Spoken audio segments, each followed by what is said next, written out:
સર્વદા સર્વભાવથી ભજનીયો વ્રજાધિપ.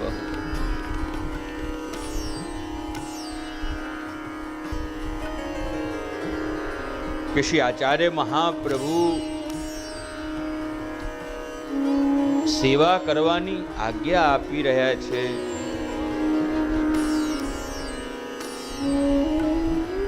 પરંતુ અહીંયા સર્વપ્રથમ જ જે સર્વદા શબ્દનો જે પ્રયોગ શ્રી આચાર્ય મહાપ્રભુએ કર્યો, સાધારણ બુદ્ધિથી વિચાર આવે કે આ સર્વદા કઈ રીતે શક્ય બને?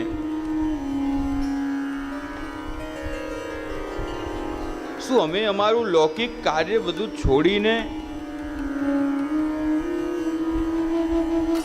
ભગવદ સેવા પ્રભુની સન્મુખ બેસી રહીએ?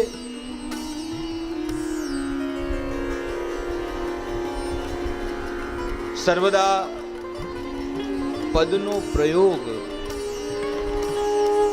શા માટે કરવામાં આવ્યો છે? એનું તાત્પર્ય શું છે પ્રિયજનો? ટીકાકારો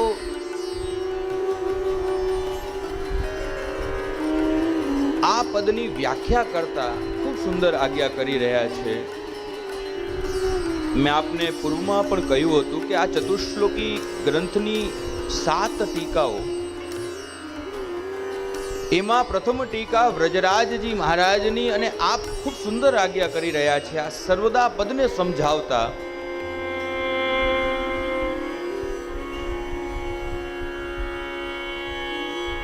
સર્વદેતી પદેન નાત્ર કાલાદિ નિયમ ઇતિ. કે અહીંયા આ સર્વદા પદથી શું સમજવું? કે સેવા માર્ગમાં કાલ કર્મ બાધા કરતો નથી. ધ્યાન આપજો. ધર્મશાસ્ત્ર અનુસાર કોઈ પણ વૈદિક કર્મ આપણે કરવું હોય તો ત્યાં કાલ કર્મ બાધા કરે છે. જેમ લગ્ન નક્કી કરવા હોય તો આપણે ગમે ત્યારે લગ્ન થતા નથી. વાસ્તુ પૂજન કરવું હોય તો ગમે ત્યારે એ થતું નથી. એના માટે મુહૂર્ત જોવા પડે, અને મુહૂર્ત જોઈ અને પછી આપણે નક્કી કરીએ ને પછી એ આયોજન થતું હોય છે. પરંતુ અહીંયા સેવા માર્ગમાં ટીકાકારો આજ્ઞા કરે છે કે કાલ કર્મ ન બાધે રે. આ પુષ્ટિ ભક્તિ માર્ગ શ્રી આચાર્ય મહાપ્રભુનો કે જ્યાં કાલ બાધા કરતો નથી. ગમે તે સમય હોય,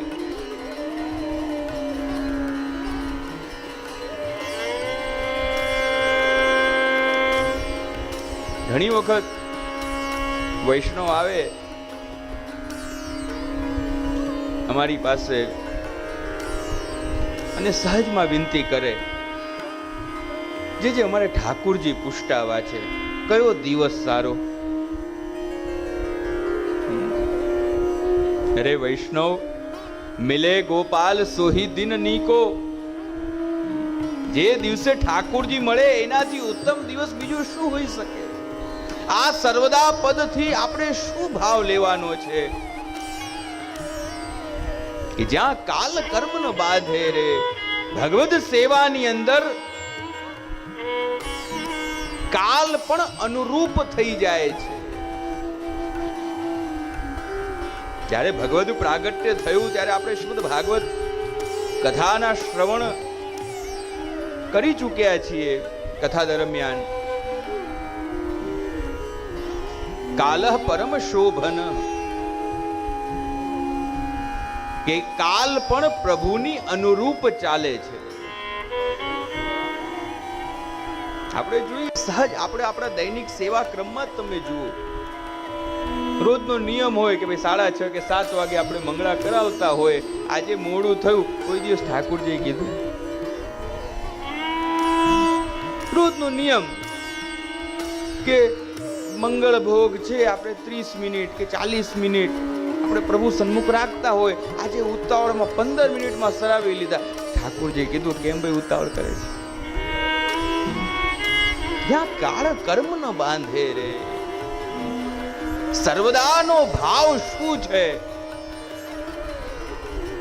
આ તો ઘડિયાળ તો હવે જોવા લાગ્યા.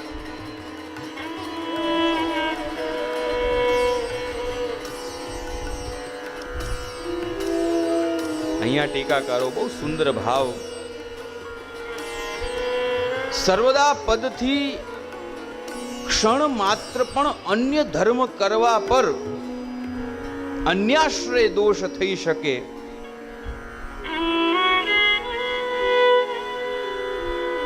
અને એ અન્યાશ્રય દોષ ન થાય એ માટે આ સર્વદા પદનો ઉલ્લેખ કરવામાં આવ્યો છે.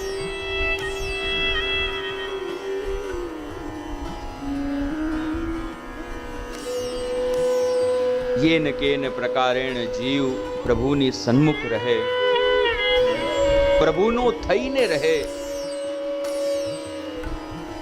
પ્રભુને સમર્પિત રહે, એ ભાવયુક્ત આ સર્વદા પદ છે.